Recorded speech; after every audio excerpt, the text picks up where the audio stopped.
With its seemingly long list of benefits, which includes boosting mood, alleviating pain, promoting healthy sleep and healthy digestion, improving skin conditions, and so many more, it's no wonder people are turning to essential oils to support their health and well-being. The popularity of these wonder-working oils is stirring interest in learning how to extract them for personal use or for business. Welcome to Extraction Essentials, where you'll learn and discover how to create a formula using quality engineered products. Hosted by Tony Frischknecht, this podcast is all about the process of extraction tools and the equipment that surrounds the extraction lab or facility. Create an income while enjoying the many benefits and uses of essential oils by tuning in to Extraction Essentials. Hey everyone, and welcome back to another episode of Extraction Essentials. I'm your host, Tony Frischknecht. And today I've got none other than Nick Gay, Head of Product Management.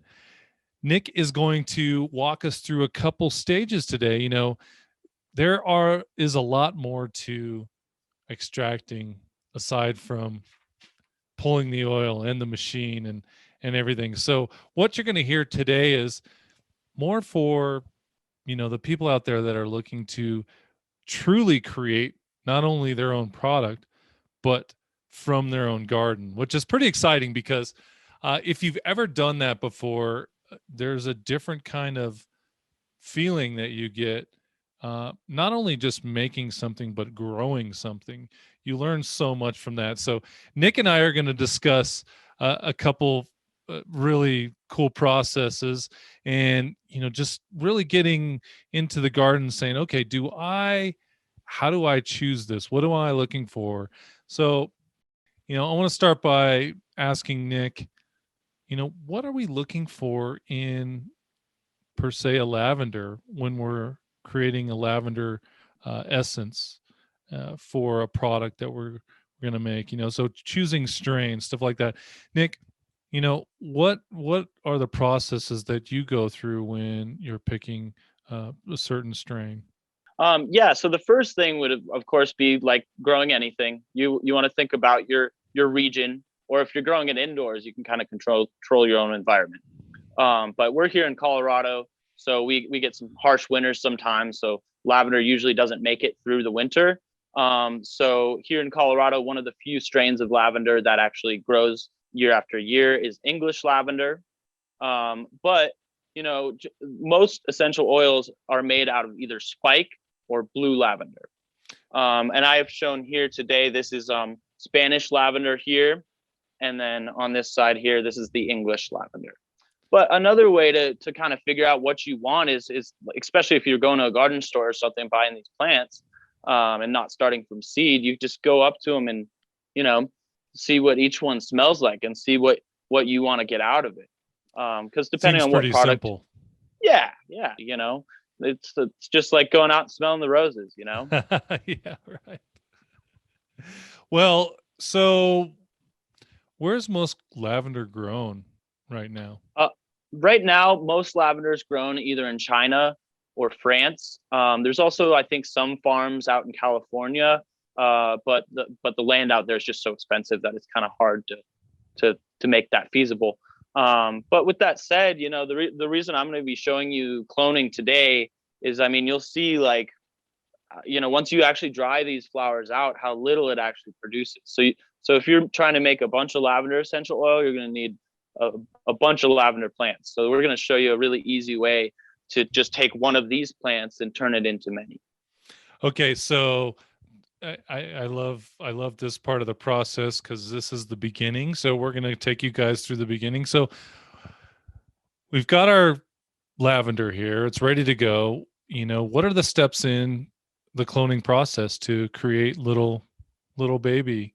Yeah, so you'll always want to pick your healthiest plant to clone from, free from, any wrinkly leaves or disease looking stuff. And the other thing is where you're picking the clone from. So you don't necessarily want to take the clone from the top here. The best place to take your clones are from the bottom.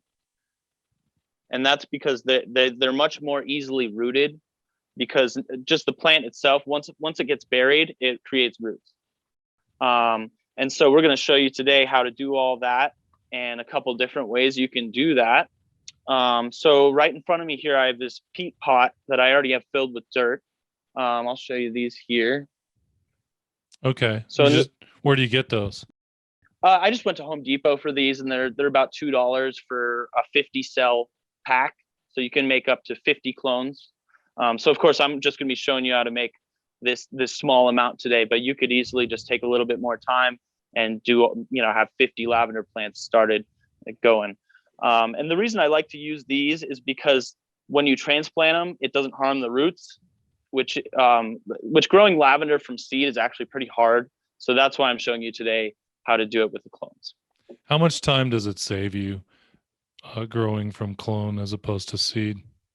Well, I believe most lavender seeds that at least the ones that I have going at home, take 20 days to just germinate. So the plant will just sprouted after 20 days, and then be another 60 to 70 days after that until you can actually even get a lavender flower. Whereas over to the right here, which I'm going to show you, these are some lavender clones that I took from this same type of Spanish lavender plant. And I started these 2 weeks ago. Okay. And so they're not quite ready to plant yet. They're not fully rooted quite yet, but they have about one more week left. And then I'm gonna be putting them in a bunch of pots and putting them in the garden. So, okay. So let's just go through the whole process here with you. Yeah. So you'll like to take, one from the bottom. So I'll take this one here, and you want to clip it as close to the root as you can. And so as you can see there, you want to strip off all this excess stuff. And so I'll usually just pinch it off with my fingers or use the scissors. But you want to be sure to do it gently and not like rip into the stem of the big stem of the plant. And so you just want to take it up probably about an inch or two, because you're going to want this part to go down into the pot, right? Okay. So as you can see there, I got it stripped pretty good. And so then, for those of you listening, he's got a piece that is roughly 6 inches long, and he stripped down the bottom of it probably halfway up the stalk there. So he's going to be putting that into the soil solution that he has set up here. So, and then the other step you want to do, there's a couple different ways to do it. Some people will clip it in the center to split the end of the part that you cut. I like to do it kind of at a 45-degree angle, and that just gives it a little bit more surface area to grow roots out of. And then another thing where you kind of have an option of what you want to do here. So I have this cloning gel here. Okay. Which is, it's called Root Tech cloning gel. And it's actually a growth hormone. So, it's up to you whether or not you want to use that. Does it make it go a lot faster? Is it a hormone? Yes. So another way you could do it is you do a mixture of honey, aloe vera, and you could do just that. Some people use also tree sap. And the reason that you do this is so I'm going to be dipping this end of the stem into the rooting gel. And so essentially what that does is it seals off the wound. It gives it a little bit of nutrients, and then also that growth hormone. But with the aloe vera and honey mixture, that's basically just sealing the wound. Okay. And so the honey's the thing that allows it to not rot out and things like that. So once you got that dipped in there, you're just going to shove it gently into your soil. And so how you prep your little pots is you'll pour all the soil in there, push each cell down very, very hard. Well, not super hard, but so it's nice and firm in there. And then go back either with your pinky or a pencil or something like that and poke a little hole in the center. Okay.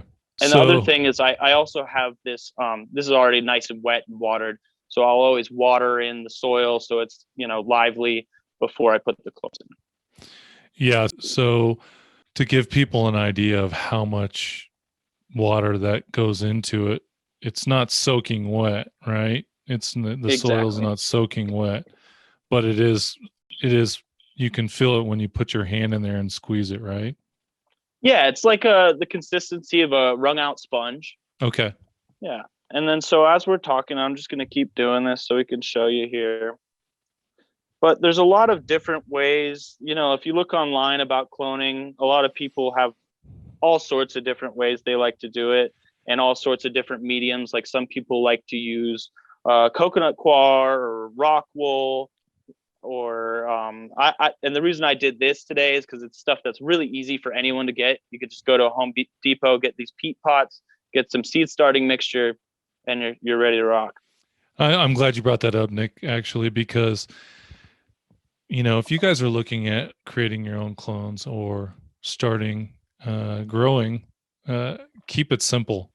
There are hundreds of ways to do this, and if you're just starting out, you want to make the process as easily repeatable as possible, because once you're creating all these clones, it can become, depending on how big your area is, it can become a lot of work. So you want to keep that process simple. So moving forward, you're like, okay, I can do these. As you get more familiar and more comfortable with cloning and growing, then of course you can expand to different medias. But for now, soil is really the easiest and simplest way to create this. So this is really truly the beginning of growing your own product. And we'd like to show this to you because there's a lot more to it than just taking the lavender, putting inside the extraction machine, the little buddy, and all of a sudden it comes out. So for you guys that want to go in depth on this, I hope you're able to take some of this information. Of course, YouTube is a great tool if you want to learn more about cloning. There's, like I said, there's tons of different techniques. There's, you guys might say, oh, well, he's doing it wrong. Well, there's a lot of ways to do this, guys. And depending on if you're getting into more sophisticated ways, you may have people may be doing this in a clean area with sterile environments, and there's a lot of other things to do that. So if you guys are out there like, oh, he's doing it wrong, well, this is great for the small user at the end of the day. Yeah, and that just because you brought that up, one thing I didn't mention is right here, kind of off screen, I have a little jar of isopropyl alcohol. And so between each cut that I'm doing, I soak the scissors in the alcohol and wipe it off with a paper towel. And so that makes sure that, like, because especially garden scissors, you may have cut who knows what with it. And, there may be powdery mildew or whatever on here. So you always want to clean everything. But like Tony's saying, we're doing it on the garden level. But if you're going bigger, then yeah, you're going to be in a clean room. You're going to be all suited up and gloved and Well, guys, I hope you guys learned a little something today. Next time, come join us because we're going to be talking about growing and harvesting the lavender, and then we're going to go next steps into actually extracting it. So thank you guys so much for joining me. Nick, thanks so much for walking us through. We really appreciate it. Yeah, you know it. Thank you for having me, Tony. You're welcome. Okay, guys, see you guys next time on Extraction Essentials. You have just listened to another informative episode of Extraction Essentials with Tony Frischknecht. We invite you to come back next time as we strive to provide useful knowledge and tools every week to help you on your extraction business. You can also visit extractionessentials.com for additional resources and to know more about working with Tony. See you again next time.